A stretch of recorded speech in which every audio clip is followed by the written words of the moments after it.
But I ain't know that. Be like this shirt said, just be like Nike, just do it. Oh my God. So we're just gonna let you. We're gonna give it a few seconds and wait and let people get joined in. Okay. Y'all, it's gonna be real today. It's interesting because she ready, but she ain't ready. It's been interesting just getting prepared to do this today. So I'm gonna tell y'all right now, it's gonna be a show. That is true. Oh my God. So how you doing? I'm doing good. And yourself? Y'all see? So I'm gonna give her a minute so she can kind of get in her mode and wind down just a little bit so she can be comfortable with this stuff. Well, I'm super excited, y'all. Super, super excited. So, yeah, I can't stop smiling. That's okay. We're gonna give her a minute to get used to the whole situation of being live. I'm only gonna have her live for about 30 minutes, y'all, because she ain't there yet. So we're gonna have to practice with her doing Facebook Live. But you're on the Passion Room. I thank you guys for joining in. I'm gonna give it just a few more minutes to allow some more people to chime into the Facebook Live. But I'm excited. This is her first novel. Yes. It's been interesting. I will say this for sure. Is the book itself is gonna be amazing. So you know how they said you need like what they say, what's the T? What's the T? The TIE. I'm talking about get you a cup and sit down. Get a cup and sit down. Get you the book. When you get your book, you get you a cup and you can sit down and read the tea because she did a phenomenal job on the book. Thank you. So I'm gonna give her a minute while you guys join in. I'm gonna give her a minute so she can relax, like relax, because we're gonna have real conversation today. So my name is Yolanda Allen. For those who don't know me, most of you do. And I literally put together the Passion Room as a way to um, put people in front of the screen so they can talk about the things that they're passionate about, whether it's different subject matters or just if they're looking to build and start building brands or businesses, whatever it is you're passionate about, we're going to have that showcase on our segments on Facebook Live. I'm also on YouTube, so for all the YouTubers who are tuning in, thank you so much. I'm appreciating your love and just being a part of the segment.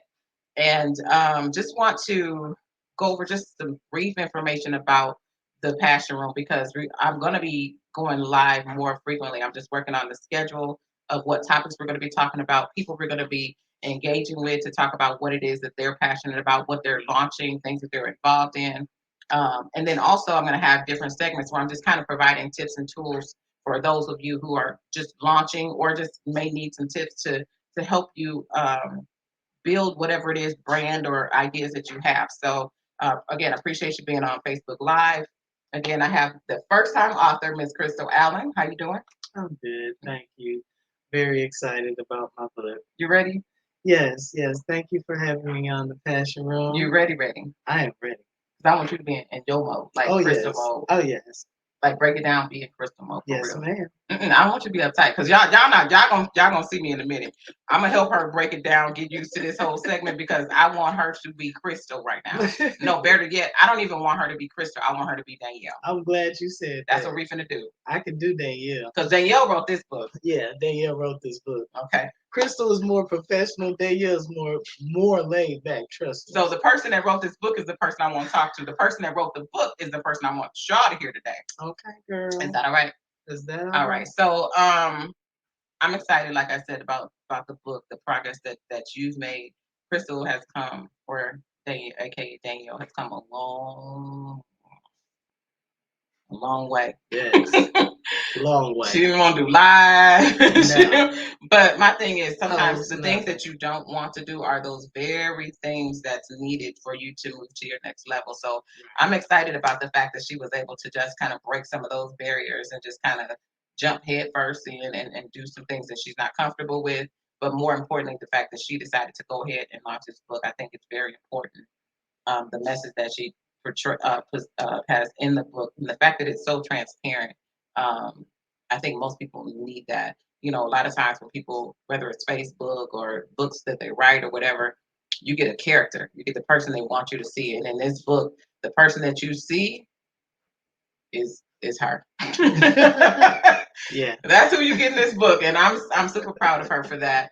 But I definitely want to go deep dive head first into talking about you, the book, things that surrounded you get writing the book. So just what motivated you in the first place to write the book? Actually, what motivated me to write the book, first of all, I'd like to say thank you to you and my other sister, Michelle Allen, because, you guys grew up with me, you know my life, you know my past, Yeah. and yeah. And so, I would just randomly joke and talk about things. And as I talked about how I wanted to travel, but I couldn't because I was a convicted felon, and then got my passport and was so excited I talked to you guys about it and decided to travel. So when I made that decision to travel out the country and just randomly said, I think I'll go to Paris, both of you guys motivated me, encouraged me to do it. Not only did you motivate me to go,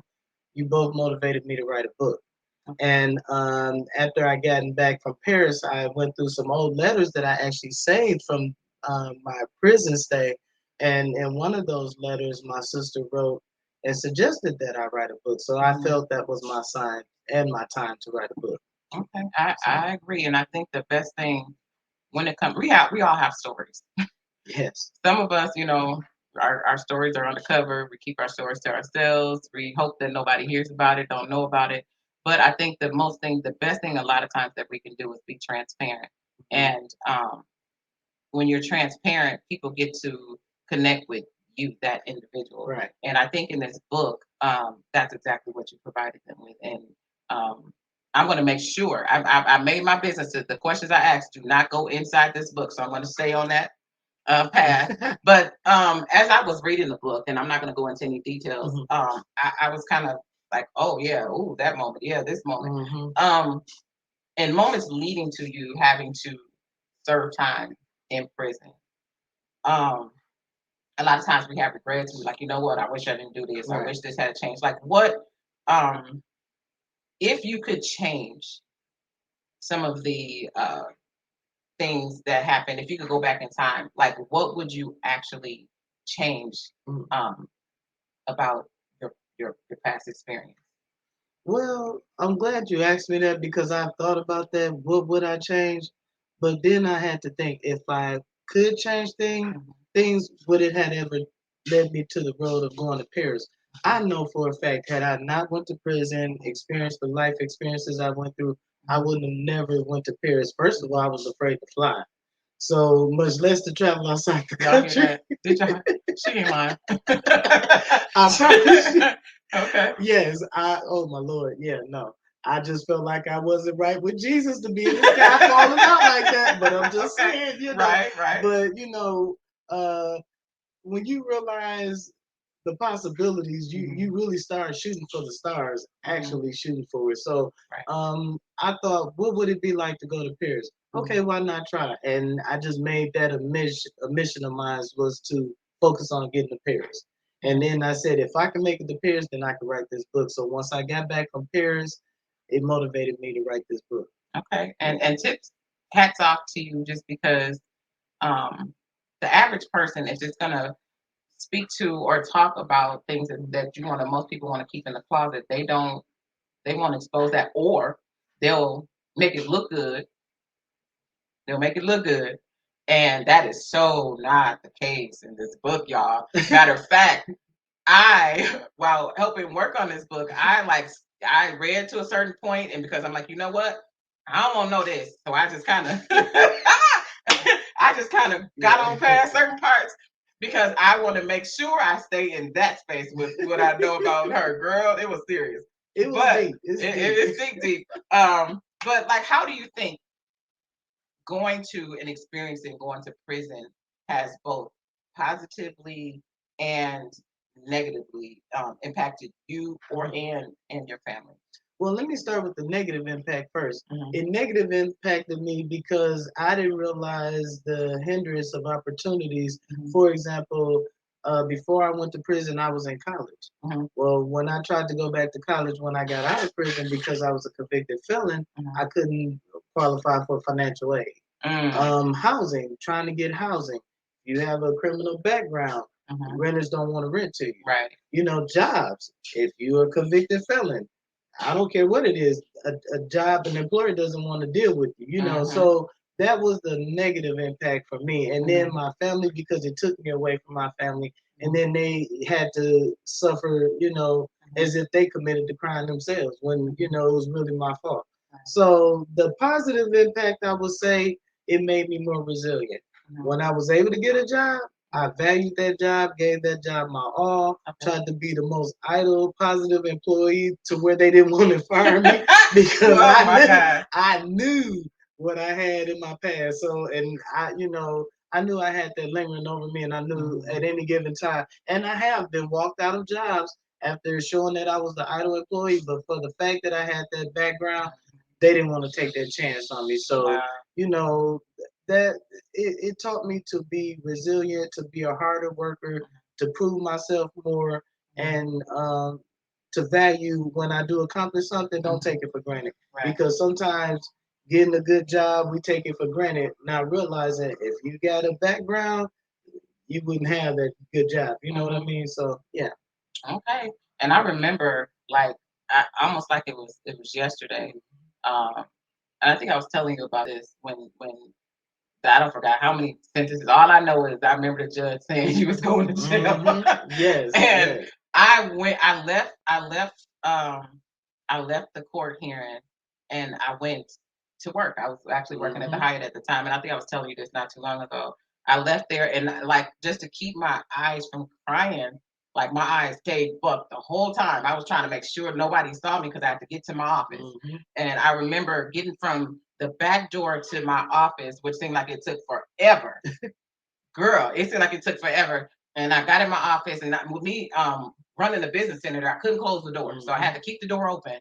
And so when I got into the office, I sat there and I tried to keep my face in the computer screen because I didn't want to look over, blink my eyes. Because I'm like, if I blink one time, if I blink one time, it was over. Yeah, the and I remember I had a knock on the door.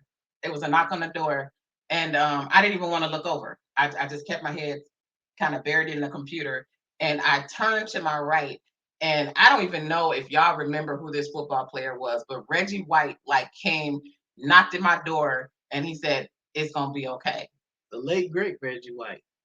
And I couldn't even be happy because I could not be happy because that was it. I hurried up, I closed the door, and I just started bawling. Like, I remember that. Like, that's one thing about that whole situation that day I just will never forget.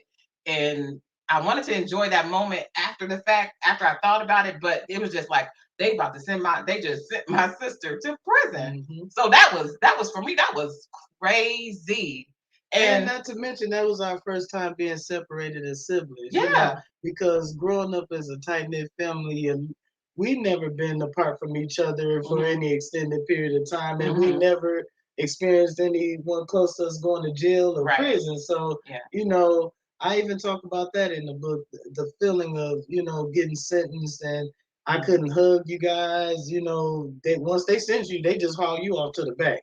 There's no, you can show, man, you can say your goodbyes, give a hug and kiss. And, man, you ain't get do none of that. Nothing. Yeah. You just heading straight to prison. So yeah, that was a hard pill to swallow, especially leaving my kids because they were in the courtroom too.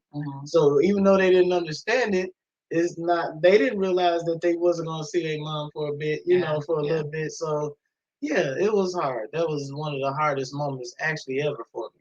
So, and speaking of going to prison, like, what advice, like, would you give someone who's possibly an ex-felon, or what advice would you give them? Because I know for you, you did go through an experience a lot, even like once you were released, just like you were saying with jobs and things like that. What is that one thing that you advise, or that motivation that you would give to them as a result of your outcome?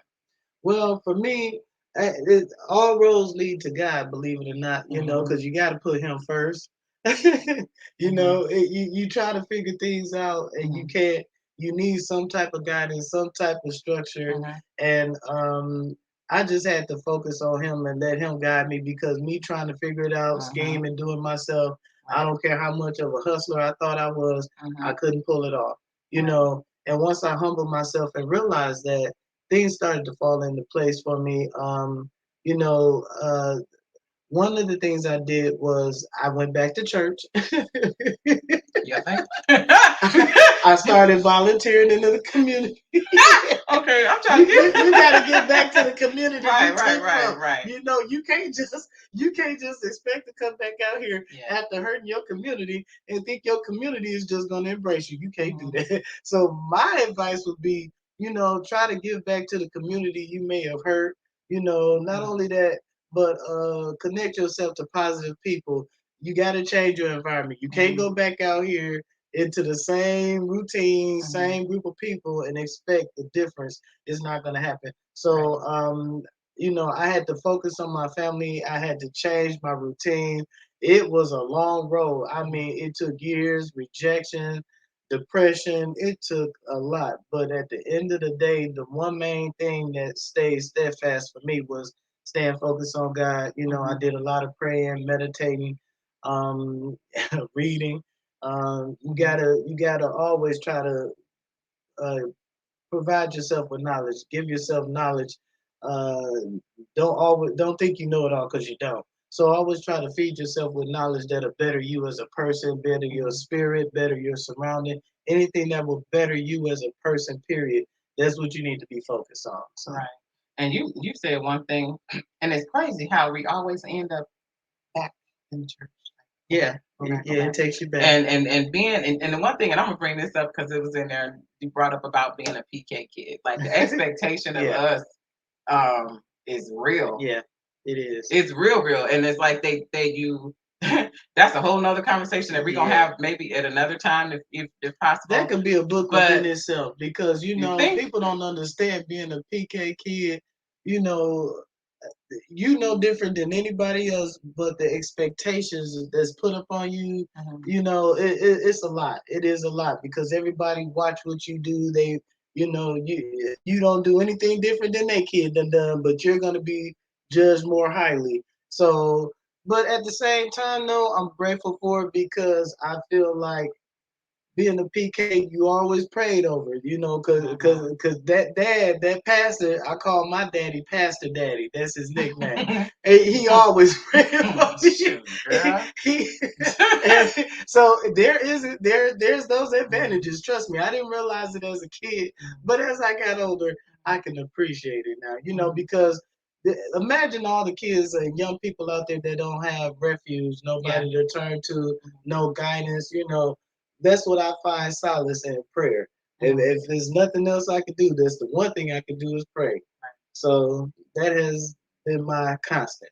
Okay. So outside of the book, which that's going to be huge, and an upcoming post or whatever, we'll talk about where you have book signings, where the book signings are going to be located, and different things that'll be coming up. Like what are some things that you want to start outside of the book? Like, what are some things you want to pursue moving forward in the future? Like, what are some things you want to start doing that you maybe haven't started doing? Right. What are some things that your dreams as far as what you want to do or as far as your purpose in life? Well, actually, I grew up doing volunteer work, um, from volunteering at a food bank at a church to volunteering at an assisted living facility or nursing home. So my goal is to kind of follow in my parents' footsteps, just in another realm.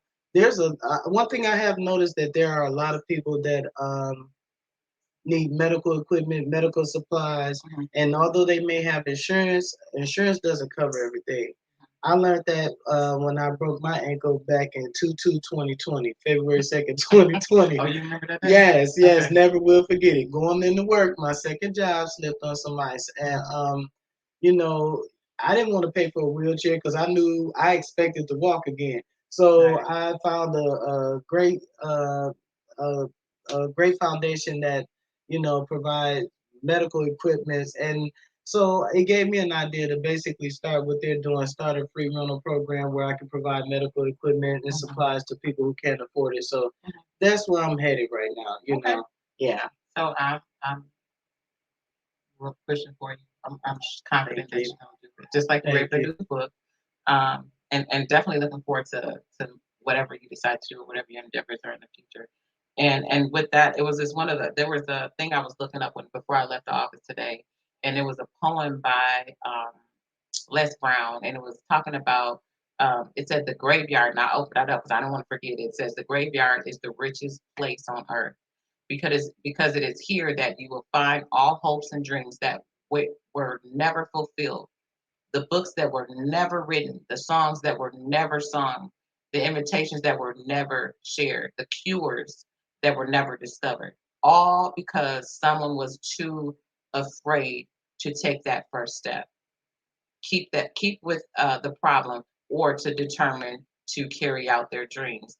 And that's why I was really appreciative of the fact that y'all, it was real with her in this book. I mean, from trying to get her to go live, to go take photos, to do just all of it. It was real, but understanding the outcome. So that's one of those things where it doesn't matter what your endeavors are. It doesn't matter what your dreams are. If it's something that keeps you up, and that's why I decided to go with this the segment of called the Passion Room. If there's something that you want to do, and I'm not talking about somebody else's dream for you. If there's something that you want to do, if there's something that keeps you up at night and that you want to do passionately, go for it because you can't take that to the grave. Right. If you mess around and not pursue that, you cannot take that to the grave. So do it now. Like the last couple of years taught us better than anybody. Things you could be here today, gone tomorrow. Yep. So if you don't pursue, then you can't fault nobody. You can't be upset with nobody but yourself. So whatever it is that you want to pursue, if you haven't started working on that or going in that direction, start working on it. And it may take you longer than others to get it done. No matter what it is, just take that first step to go in that direction. So with that being said, like what are some last words you got for us? Well, first of all, I want to thank you. Thank you You're welcome. for pushing me and driving me to do this. I want to say this book was deep. I really had to go back almost over 25 years and really think about and relive some things that I never thought I would do because that was a time that I tried to forget actually. Yeah, I, once they let me out those prison doors, I told them they don't never have to worry about me seeing no parts of that, not even that city. Fond du Lac, no, Lord Jesus, no. But it's funny how life will bring you full circle because yeah, now I drive to Fond du Lac like I've never even been to prison, and it's funny because I have a certain calm about myself because I'm not out here living recklessly. You know, I'm not out here committing any crimes, so I can actually go somewhere with my head held high. I can actually go to another country now. You know, so that was the greatest. Yes, that was the greatest thing ever to be able to go to Paris. Wow, and that's why I said I thank God for my experience, even going to prison. Because had I not went, I'm pretty sure I would have never went to Paris. Okay. So y'all, that book is real. Yes. I'm ready. So I know. Oh, and to all except the parts that I didn't want to see. Except the parts that I didn't want to look at, didn't want to go, and it's deep. It's deep. It's real, but it's real, and that's the part that you will actually appreciate it about the book. But when can they purchase the book? Well, if you go on Amazon, it's actually available now. Did y'all hear that? Wait, what you just say? I said if you go on Amazon, yes, and type in From Prison to Paris, it is actually on Amazon now. Yep. And for those who have pre-ordered, thank you. Thank you for believing in me. Thank you for just, taking a chance on me. And please inbox me your address. I will either deliver personally your autographed copy or I will mail it to you, but you will get it as soon as I can get it. And to Miss Clara, is it Clara Fleming? Clara Fleming. She is the bomb.com, y'all. Like, for real. You talk about a cheerleader. That woman She would call her. She wasn't playing with her.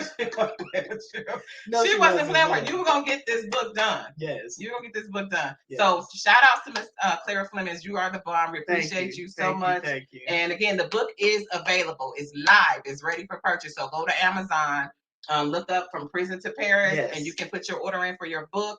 I forgot what the shipping time is, but because they have to kind of publish and do it, and not publish, but print it and all that. They have a time set on when the deliveries are set, but that book is ready, y'all. Yes, it is. Y'all ready? I'm ready. You ready? Y'all ready? Y'all ready? Because I'm ready. All right. So I wanted to make sure I keep this live as close as 30 minutes as possible. I want to try to keep it, because there's only so much. I ain't trying to talk for a whole hour. I'm good right there. Me too. So until next time, the Passion Room, there are some subject matters that I already have lined up. This Thursday, not today's Tuesday. So this Thursday, we are going to be live again. The Miss Michelle Allen. We're gonna have her on Facebook Live talking about what we can do or what we need to do as a community to help people who are suffering from mental illness. Y'all, listen, all y'all got somebody. Yes.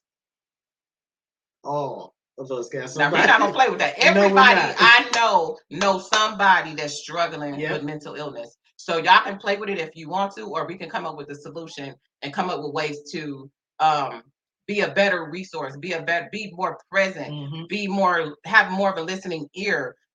There's so much that we can do better, and that's a learning experience for me that this year, like, wow. Yeah. So there's so much to helping that we can do better as far as helping people with mental illness. But first, we got to admit that it's there. Yeah. Secondly, we got to start being better connected and being a voice for people that are dealing with that. So again, y'all, on this Thursday, Facebook Live, back in the Passion Room, we're going to be talking about dealing with what the next steps are as far as dealing with people with mental illness. So until next time, I appreciate you all for being on my live. Thank you. YouTube and it's on Facebook. I appreciate you all.